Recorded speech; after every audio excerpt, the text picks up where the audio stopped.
আহমেদের সকল সম্পত্তি ইতিমধ্যে বাজেয়াপ্ত করার ঘোষণা দিয়েছে। এমনকি তার স্ত্রীর সকল সম্পত্তি ইতিমধ্যে বাজেয়াপ্ত হয়ে গিয়েছে।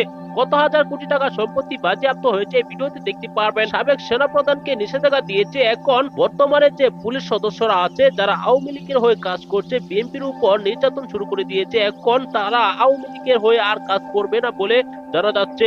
ইতিমধ্যে এসব বিষয় নিয়ে টকশোতে বোমাফাটানো বক্তব্য দিয়েছেন সাবেক সেনাপ্রধান। অত্যন্ত গুরুত্বপূর্ণ একটি ভিডিও, তাই ভিডিওটি না টেনে পুরো ভিডিওটি দেখবেন।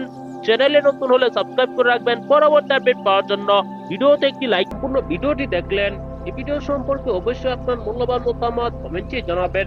দর্শক, সাবেক আইজিপি বেনজির আহমেদের সকল সম্পত্তি বাজেয়াপ্ত হবে, এমনকি তার স্ত্রীর যত অবৈধ সম্পত্তি রয়েছে সকল সম্পত্তি জব্দ করার নির্দেশ দিয়েছেন আদালত। ইতিমধ্যে তার স্ত্রীর কয়েক হাজার কোটি টাকার সম্পত্তি জব্দ করেছে। দর্শক, এবার কঠিন বিপদে পড়ে গিয়েছেন তিনি। অন্যদিকে দেখা যাচ্ছে যে সাবেক সেনা প্রধান জেনারেল আজিজ আহমেদের উপর নিষেধাজ্ঞা দিয়েছে মার্কিন যুক্তরাষ্ট্র। এই নিষেধাজ্ঞা দেওয়ার পর আইজিপি বেনজির আহমেদের সকল সম্পত্তি বাজেয়াপ্ত হওয়ার পর ওবায়দুল কাদের সাহেব মন্তব্য করেছেন, চার্জির কর্ম চার্জি বল পাবে, দুর্নীতির দায় কেউ নেবে না।